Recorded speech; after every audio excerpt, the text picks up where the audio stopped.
Hello guys, welcome to my channel. मैं हूं राज और आप देख रहे हैं आरजे टीटी ब्लॉग्स। तो आज हम जाने वाले हैं नैनीताल, जो कि गर्मियों की छुट्टी पड़ने वाली है अभी कुछ ही महीनों में। तो सबसे अच्छा और पॉपुलर हिल स्टेशन मैं आप सबको बताऊंगा, कैसे जा सकते हैं, क्या बजट रहेगा और वहाँ पे घूमने फिरने की क्या व्यवस्था रहेगी, हम किस तरीके से वहाँ पहुँच सकते हैं। आपके मन में जो भी डाउट्स होगा तो उन सबको मैं इस वीडियो में क्लियर करूँगा। आप इस वीडियो को अंत तक देखो। तो अब चलते हैं सीधा नैनीताल के सफ़र पे।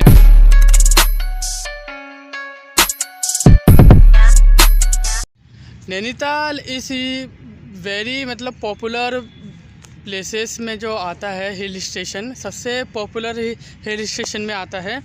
और इसके जो महीना होता है, जाने के लिए तो पूरा 12 महीने होते हैं जाने के लिए, लेकिन सबसे ज़्यादा जो मानसून का महीना देखा जाता है प्यारा और सबसे सुकून वाला। तो मानसून के महीने में जो जाते एक्सपीरियंस होता है वहाँ पे जाके, तो वो मानसून के महीने में हो सकता है, उसके अदरवाइज़ कोई भी महीने में नहीं होगा।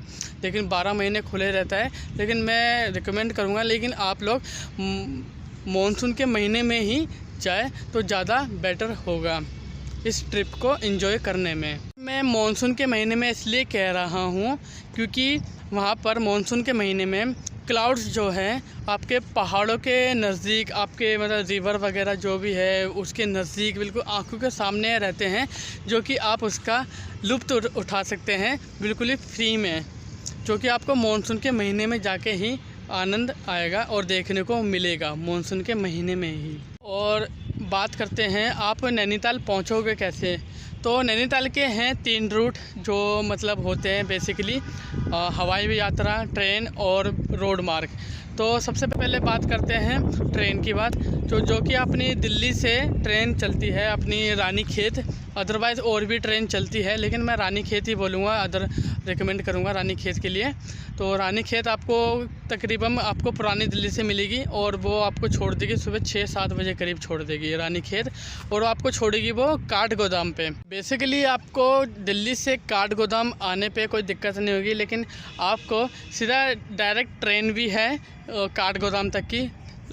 लखनऊ से लेकर दिल्ली, कोलकाता आपको डायरेक्ट ट्रेन मिल जाएगी काठगोदाम से, और काठगोदाम तक भी ट्रेन है इन सब की। दिल्ली, लखनऊ और कोलकाता, मुंबई सब की ट्रेन है। तो आप सीधा नियरेस्ट आप आ सकते हो इजीली, तो कोई दिक्कत वाली बात नहीं है, आप आ सकते हो काठगोदाम तक।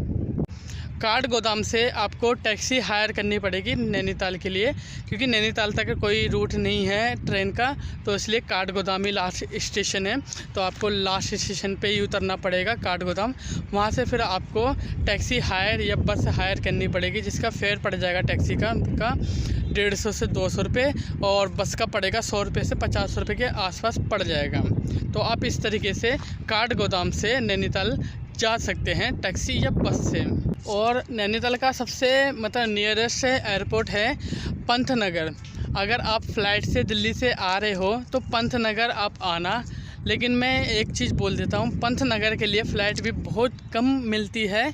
तो अगर आप फ़्लाइट से आना चाहते हो तो आपको सबसे पहले देहरादून जॉली ग्रांट आना पड़ेगा, फ़्लाइट करके एयरपोर्ट है जॉली ग्रांट में, तो वहाँ आपको आना पड़ेगा जॉली ग्रांट। वहाँ से फिर आपको नैनीताल के लिए टैक्सी हायर करनी पड़ेगी, जो कि आपके लिए बहुत ज़्यादा कॉस्टली पड़ सकती हैं। तो आई होप आप ये ना करके सीधा आप लोग सीधा ट्रेन से या बस से आप आ सकते हैं, जो कि आपको इजीली पड़ सकता है। लेकिन आपके पास अगर धनराशि ज़्यादा है तो आप सीधा जॉली ग्रांट में आ सकते हैं, फिर वहाँ से आप टैक्सी हायर कर सकते हैं सीधा नैनीताल के लिए। और आपको दिल्ली से बस जो भी मिलेगी आपको नैनीताल के लिए, सीधा आपको नैनीताल की ही मिल जाएगी, और वो मिलेगी आपको ISBT आनंद विहार से।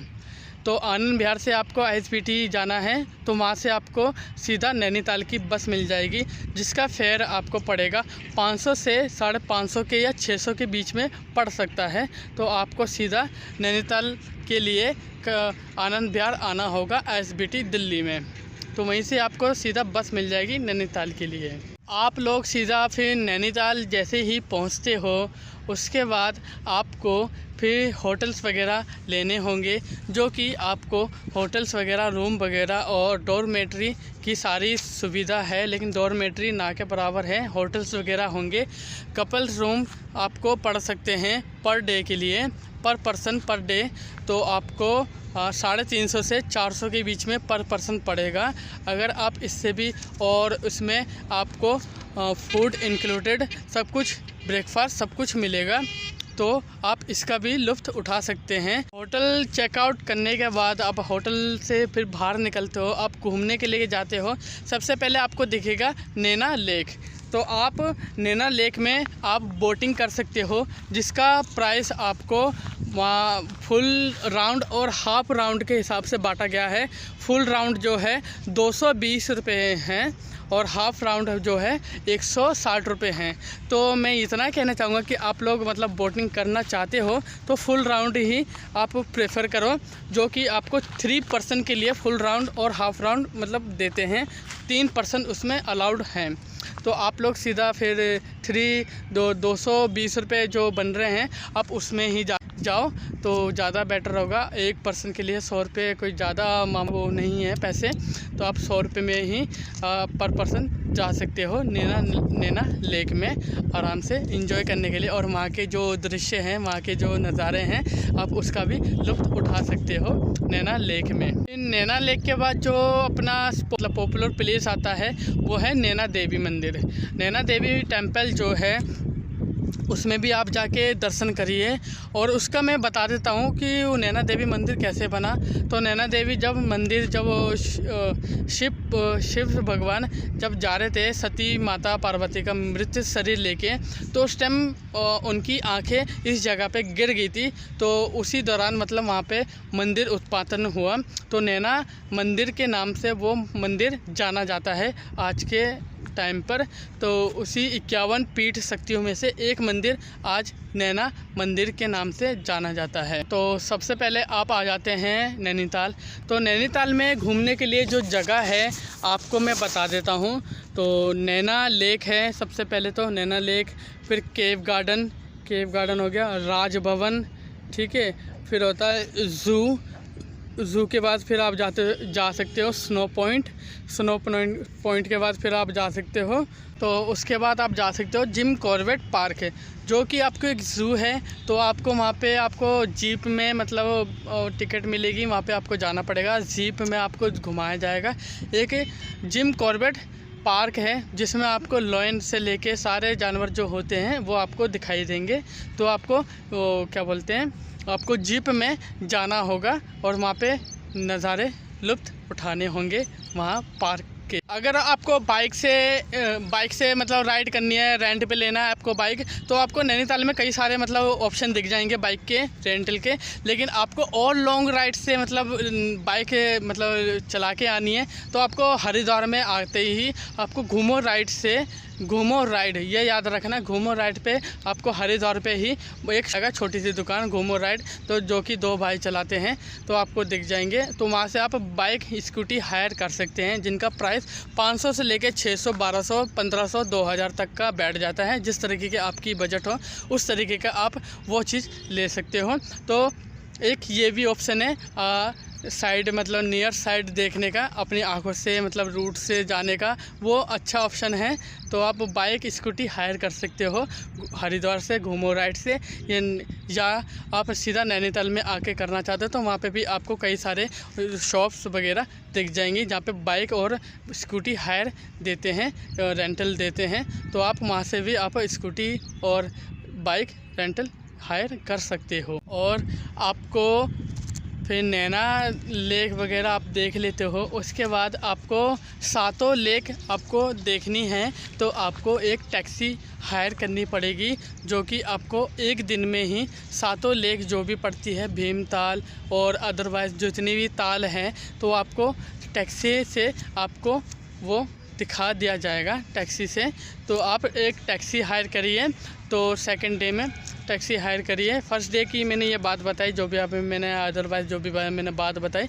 तो अब ये आ जाते हैं सेकंड डे आप जाते हो तो सबसे पहले आप टैक्सी बुक करोगे तो सातों ताल के लिए तो आप टैक्सी बुक कर लीजिए। तो आप सातों ताल का लुत्फ़ उठा सकते हैं टैक्सी में। और बजट अकॉर्डिंग जो मैं कहना चाहता हूँ कि 2000 से 2500 तक पर पर्सन पड़ सकते हैं। तो आप अपने अकॉर्डिंग देख सकते हो कि कितना मतलब पैसे होंगे, तो आप इंजॉय बहुत करेंगे सातों लेक को। अगर आप इतने छोटे से हिल स्टेशन में ट्रैकिंग का भी शौक़ रखते हैं तो नैनीताल में ट्रैकिंग का भी एक है, दो हैं रास्ते। तो मैं रिकमेंड करूँगा कि आप दूसरे वाले में जाएं। फर्स्ट वाले में इतना ख़ास नहीं है, जो कि आपको टिफनी टॉप पड़ेगा वो, लेकिन इतना ख़ास नहीं है। लेकिन जो है ना नैना पिक, वहाँ आप जा सकते हैं। नैना पिक में वो ट्रैकिंग है, 3-3.5 किलोमीटर की ट्रैकिंग है नैना लेक से। तो आप वहाँ पे आप जा सकते हैं। वहाँ पे आप खुद की सोलो कैंपिंग भी कर सकते हैं, या अदरवाइज़ किसी के साथ जा रहे हो तो उसके साथ भी कैंपिंग कर सकते हैं। लेकिन सोलो कैंपिंग के लिए भी बहुत प्रसिद्ध है वो नैना लेक, नैना पिक है। नैना पिक आप जा सकते हैं, तो वहाँ पे जाके आप कैंपिंग भी कर सकते हैं। और मॉर्निंग टाइम में जब आप उठते हो तो सबसे मस्त व्यू आपको वहाँ मिलेगा, जो कि हिमालय की चोटी आपको सामने की तरफ दिखाई देगी। सामने की तरफ आपको बहुत अच्छा अनुभव होगा उस चीज़ का। हिमालय की चोटी आपको सामने दिखाई देगी नैना पिक से। अगर आप आते हो नैना पिक ट्रैकिंग करके, आप खुद की भी कैंपिंग कर सकते हो। सोलो कैंप, जो अपना फ्रेंड कैंप करना चाहता हो या कुछ भी हो, तो वहाँ पे आप कपल वगैरह कोई भी आ सकता है, कोई आपत्ति नहीं है, ना कोई डर है। आप सीधा आइए, ट्रैकिंग करिए 2-3 किलोमीटर की सीधा, फिर उसके बाद आप नैना पिक जाके ट्रैकिंग और कैंपिंग कर सकते हैं। तो आपको कैसा लगा मेरा छोटा सा ये इन्फॉर्मेशन ब्लॉग? तो नैनीताल के बारे में मैंने जो भी आपको बताया, जो भी मैंने इन्फॉर्मेशन दी है, वो आप इसका लुत्फ़ उठा सकते हैं और नैनीताल का व्यू और जो भी आप नैनीताल में इंजॉय फुल कर सकते हैं। और सबसे बड़ी बात रही, जनवरी और दिसंबर के महीने में बर्फ़बारी होती है, तो आप जनवरी फरवरी में भी जा सकते हैं। पूरा 12 महीने ये खुला रहता है, लेकिन मानसून के महीने में सबसे बेस्ट होता है ये नैनीताल में जाना। और आई होप आपको अच्छा लगा मेरे छोटा सा ब्लॉग। तो चैनल को सब्सक्राइब करिए, वीडियो को लाइक करिए, तो आगे के लिए बने रहिए मेरे वीडियो चैनल के साथ। तो आगे मिलते हैं नेक्स्ट वीडियो में।